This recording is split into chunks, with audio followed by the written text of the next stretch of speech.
ஸ்னேகாவின் அழகான கண்கள் அதிர்ச்சியில் விரிந்தன. அவள் உடல் அதிர்ச்சியில் உறைந்து போனது. ஆதித்யாவை வெளியே செல்ல விடாமல் தடுத்த கும்பலில் இருந்த ஒருவனை பார்த்ததும் அவள் உடல் முழுவதும் பயத்தால் நடுங்க ஆரம்பித்தது. சில மாதங்களுக்கு முன் பிரதாபின் பரம்பரை ஹோட்டலுக்கு ஸ்னேகா பிரீத்தி சூர்யாவுடன் உணவு உண்ண சென்றபோது தன்னிடம் தவறாக நடந்து கொள்ள நினைத்த மொட்டைத்தலை ரவுடி ராக்கி தன் கண் முன்னே நின்றிருந்தான். இவன் ஏன் இங்கு வந்துள்ளான் என ஸ்னேகா அதிர்ச்சி அடைந்தாள். தன்னை காப்பாற்றுவதற்காக மொட்டைத்தலை ரவுடி வருவான் என்று அவள் நினைத்து கூட பார்க்கவில்லை. திடீரென்று ஏன் தன்னை காப்பாற்ற நினைக்கிறான் என்று அவளுக்கு புரியவில்லை. உங்களை யார் உள்ள விட்டது? மரியாதையா இங்கிருந்து வெளியே போங்க என ஆதித்யா கத்தினான். மகேஸ்வரன் அந்த பப்பை விட்டு வெளியேறும்படி அவனுக்கு உத்தரவிட்டான். ஆதித்யா அடிக்கடி அந்த பப்பிற்கு வருவதால் அவனுக்கென்று தனி அறை அந்த பப்பில் ஒதுக்கப்பட்டிருந்தது. எந்த பிரச்சனையும் செய்ய மாட்டேன் என்றவன் அந்த அறை உள்ளே சென்றான். அப்பொழுது கூட்டமாக மேலும் சில ரவுடிகள் அவன் இருக்கும் இடத்திற்கு வந்தனர். என்ன சொன்ன? வெளியே நாங்க போகணுமா? இது யாரோட ஏரியான்னு தெரியுமா?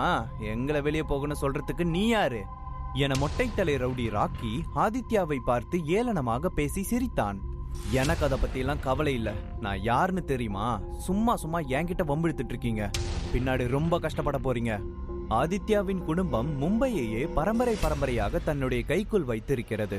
அரசியலானாலும் சரி, சினிமா துறையை எடுத்தாலும் சரி, ஆதித்யாவின் குடும்பத்தை சேர்ந்த நபர்கள் இல்லாத இடமே கிடையாது.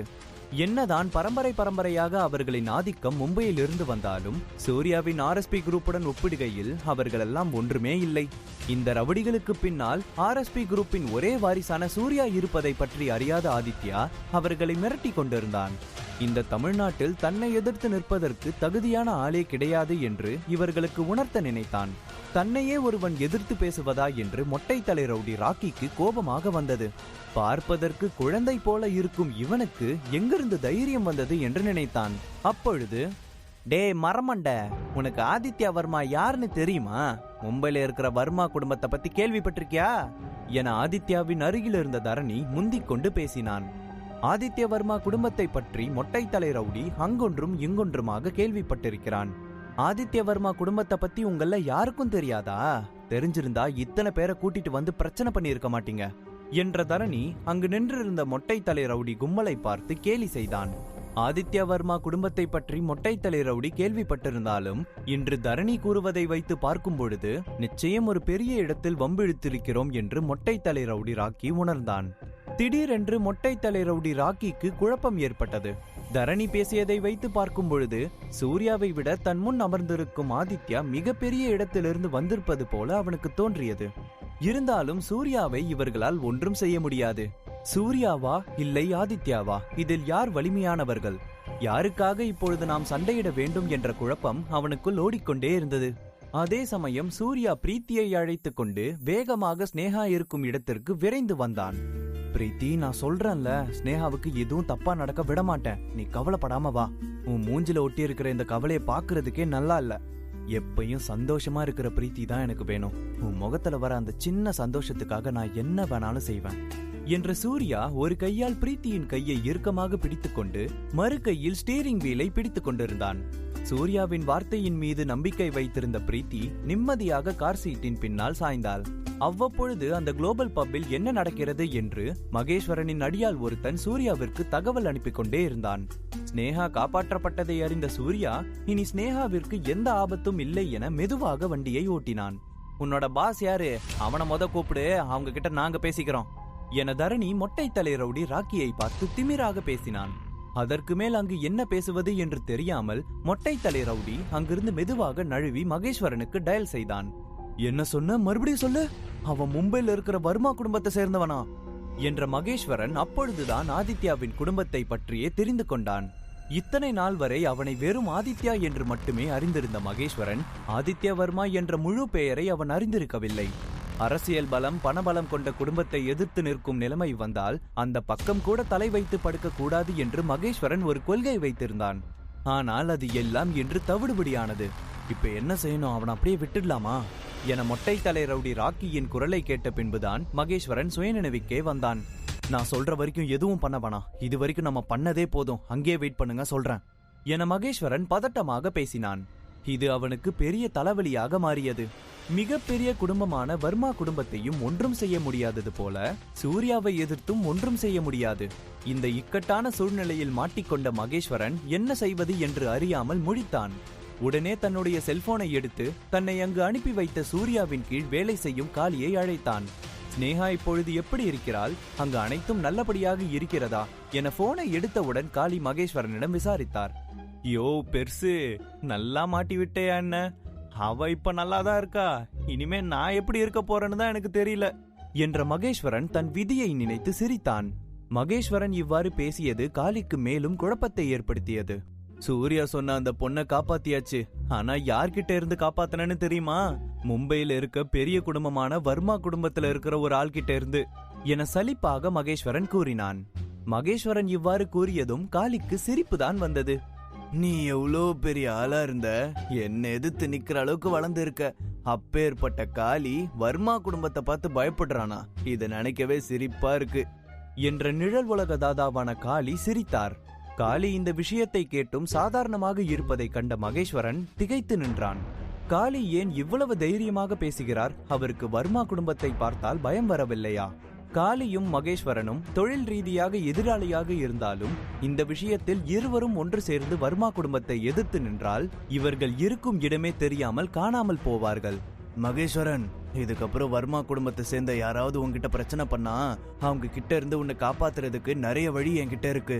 ஆனா சூர்யாவை எதிர்த்து நீ நின்னா உன்னை யாராலையும் காப்பாற்ற முடியாது என்ற நிழல் உலக தாதாவான பேச்சில் ஏதோ வித்தியாசத்தை மகேஸ்வரன் உணர்ந்தான். காளியின் பேச்சை வைத்து பார்க்கும் பொழுது சூர்யா சாதாரண ஆளாக இருக்க முடியாது என்று மகேஸ்வரன் உணர்ந்தான். உங்களுக்கு ஏதோ உண்மை தெரிஞ்சிருக்கு, என்கிட்ட இருந்து ஏதாவது மறைக்கிறீங்களா? இந்த சூர்யா யாரு, எங்க இருந்து வந்தான்? என்கிட்ட மறைக்காம சொல்லுங்க. இதுவரை சூர்யாவின் பின்னணியை பற்றி அவன் பெரிதாக எடுத்துக்கொள்ளவில்லை. இப்பொழுது சூர்யாவை பற்றின முழு விவரத்தையும் அறிந்து கொள்ள விரும்பினான். ஏனென்றால் அவன் எதிர்த்து நிற்க போகும் நபர்கள் சாதாரணமான ஆட்கள் கிடையாது. சூர்யாவை பற்றி எதுவும் அறியாமல் அவனுக்காக வர்மா குடும்பத்தை எப்படி எதிர்த்து நிற்பது என்று குழப்பத்தில் இருந்தான். நீயே கேளு, சூர்யா அங்கதான் வந்துட்டு இருக்கான் என்று ஒரே வார்த்தையில் முடித்து கொண்டார். ஏற்கனவே தான் யார் என்பதை வெளியில் கூறக்கூடாது என்று சூர்யா காளியை எச்சரிக்கை செய்திருந்தான். காளி பெரிய தாதாவாக இருந்தாலும் சூர்யாவின் எச்சரிக்கையை மீற அவர் துணியவில்லை. மகேஸ்வரன் கோபத்தில் போனை கட் செய்தான். இப்பொழுது சூர்யாவிற்கு உதவுவதா அல்லது வர்மா குடும்பத்திற்கு உதவுவதா என்ற வாழ்க்கையின் மிக முக்கியமான முடிவை எதிர்கொண்டான். சரியான பாதையை தேர்ந்தெடுத்தால் அவன் வாழ்க்கையே வேறு விதமாக மாறும் என்று நினைத்தான். தப்பித்தவறி தப்பான ஆளை தேர்வு செய்தால் நிச்சயம் மரணம்தான் என்பதில் உறுதியாக இருந்தான். கண்களை மூடிக்கொண்டு சிறிது நேரம் யோசித்தவன் கடைசியாக சூர்யாவை தேர்ந்தெடுத்தான். அதே சமயம் சூர்யாவும் பிரீத்தியும் குளோபல் பப்பை நெருங்கிக் கொண்டிருந்தார்கள். இன்னும் எவ்வளவு தூரம் இருக்கு சூர்யா என பிரீத்தியின் குரலில் சோர்வு தெரிந்தது. பிரீத்தி, இன்னும் கொஞ்ச நேரம் தான், நம்ம அங்க போயிடுவோம், நீ கொஞ்ச நேரம் கண்ணை மூடி படுத்துக்கோ என்ற சூர்யா அங்கு வேறு ஏதோ பிரச்சனை நடக்கிறது என்ற தகவல் கிடைக்க அடுத்த நொடியே வண்டியை குளோபல் பப்பை நோக்கி வேகமாக செலுத்தினான்.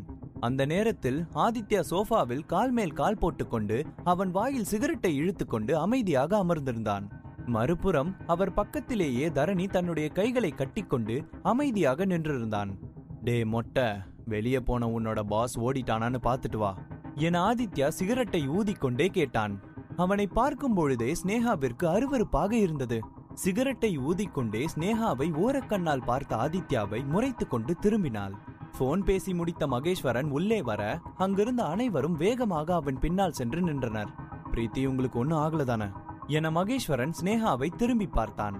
டேய் சீன கொரடா, அவ நல்லாதான் இருக்கா, ஃபர்ஸ்ட் உன்னை பத்தி கவலைப்படு, நாளைக்கு நீ உயிரோடு இருக்க போறியான்னு பாப்போம் என ஆதித்யாவின் அல்லக்கை தரணி சற்று முன்பு அடி வாங்கியதை கூட மறந்து குஷியில் மகேஸ்வரனை மிரட்டி கொண்டிருந்தான். அடி முட்டாள்களா, புரிஞ்சுக்கோங்கடா, சாக போறது நான் கிடையாது, நீங்க தான். இந்த பொண்ணு யாருன்னு தெரியாம கை வச்சிட்டீங்க, எங்க பாஸ் வந்தா நீங்க எல்லாம் காலி என மகேஸ்வரன் ஆதித்யாவையும் தரணியையும் பார்த்து சிரித்தான். யாருடா உங்க பாஸ், எங்க ஆதித்யா சாரை விட பெரிய ஆளா என தரணி கோபத்தில் சீறினான். இதையெல்லாம் கேட்டுக்கொண்டிருந்த ஆதித்யா நக்கலாக சிரித்தான். என்னோட பாஸ் யாருன்னா கேட்ட, நான் இங்க இருக்கிறவங்களுக்கு மட்டும்தான் பாஸ், ஆனா எங்க எல்லாத்துக்கும் மேல ஒரு பாஸ் இருக்கான், அவனை பார்த்தா நீ இந்த மாதிரி உட்கார்ந்துட்டு இருக்க மாட்ட என்ற மகேஸ்வரன் வாசலை திரும்பி பார்த்தான். அப்பொழுது பிரீத்தியும் சூர்யாவும் உள்ளே வர அங்கிருந்த அனைவரும் பயத்தில் எழுந்து நின்றனர். அவர்களுடைய ஆட்களே சூர்யாவை பார்த்து பயந்து நிற்பதை பார்த்த ஆதித்யா அதிர்ச்சியில் வாயை பிளந்து நின்றான். அவனை அறியாமலே அவன் வாயிலிருந்த சிகரெட் தானாக கீழே விழுந்தது. தான் ஒவ்வொரு முறையும் இம்மாதிரியான பிரச்சனைகளில் மாட்டிக்கொள்ளும் பொழுது சூர்யாதான் தன்னை காப்பாற்றியிருக்கிறான் என்பதை ஸ்னேகா இப்பொழுது புரிந்து கொண்டாள். சூர்யாவின் அருமை தெரியாமல் இதற்கு முன் அவனை மிகவும் கேவலமாக நடத்தியுள்ளதை நினைத்து வருத்தப்பட்டாள். ஒரு புறம் ஸ்னேகாவுக்கு வருத்தம் இருந்தாலும் இன்னொரு புறம் சூர்யாவை பார்த்து பெரிய தாதாக்கள் அனைவரும் பயப்படுவது சூர்யா மீதான சந்தேகத்தை அதிகப்படுத்தியது. உண்மையிலேயே யார் இந்த சூர்யா? அவன் ஏதோ பெருசா என்கிட்ட மறைக்கிறான் என்று சற்று சந்தேகப்பட்டாள். அப்பொழுது அங்கு அமர்ந்திருந்த ஸ்னேகாவை பார்த்து பிரீத்தி வேகமாக ஓடி வந்தாள். ஸ்னேகா, உனக்கு ஒன்னும் ஆகலதானே என்ற பிரீத்தி ஸ்னேகாவின் நெற்றியிலிருந்து வழிந்து கொண்டிருந்த ரத்தத்தை பார்த்து அதிர்ச்சி அடைந்தாள். பிரீத்தி, இது ஒன்னும் பெருசா வலிக்கல, சின்ன காயம்தான், நான் நல்லா தான் இருக்கேன் என ஸ்னேகா புன்னகையுடன் பிரீத்தியை பார்த்தாள். என்னதான் இருந்தாலும் இப்பேற்பட்ட சூழலில் மாட்டிக்கொண்டால் எப்படி நன்றாக இருக்க முடியும்? மகேஸ்வரனை மட்டும் சூர்யா அழைக்கவில்லை என்றால் இந்நேரம் ஸ்னேகா ஒரு பிணமாக தான் இருந்திருப்பாள். மகேஸ்வரன் அங்கு வந்த சூர்யாவை பார்த்து சல்யூட் அடித்தான். ஆனால் சூர்யா இதை மற்றவர்கள் பார்க்க கூடாது என்று எண்ணி கஞ்சாடையால் மகேஸ்வரனின் கையை கீழே இறக்க சொன்னான். அப்பொழுது பிரீத்தி, இவன் தான் உன்னை இப்படி பண்ணதா ஸ்னேகா என்று நின்றிருந்த மகேஸ்வரனை முறைத்தபடியே கேட்டாள். மகேஸ்வரன் தன்னிடம் கோல்டன் கிளப்பில் நடந்து கொண்டதை போல இன்று ஸ்னேகாவிடமும் நடந்து கொண்டிருப்பான் என பிரீத்தி நினைத்தாள். இதை கேட்ட மகேஸ்வரன், மேடம், இதெல்லாம் அநியாயம் என்று சொல்லும் போதே அவனது முகம் பாவமாக மாறியது. பிரீத்தி, என்னை காப்பாத்தினது இவர்தான் என ஸ்னேகா கூறியதும் பிரீத்திக்கு ஒரே குழப்பமாக இருந்தது. இவன் எப்படி ஸ்னேகாவிற்கு உதவி செய்வான் என்று பிரீத்திக்கு சூர்யா சொல்லிதான் அங்கு மகேஸ்வரன் ஸ்னேகாவை காப்பாற்ற வந்திருக்கிறான் என்பது தெரிந்தது. சூர்யா நிழல் உலக தாதா காளியையும் மகேஸ்வரனையும் தன் கைக்குள் வைத்துக் கொண்டு இதையெல்லாம் செய்தான் என்று பிரீத்திக்கு தெரிந்தால் சந்தோஷப்படுவாளா இல்லை பயப்படுவாளா? முழு கதையையும் கேட்டு மகிழ பாக்கெட் FM ஆப்பை டவுன்லோட் செய்யுங்கள். லிங்க் டிஸ்கிரிப்ஷனில் கொடுக்கப்பட்டுள்ளது.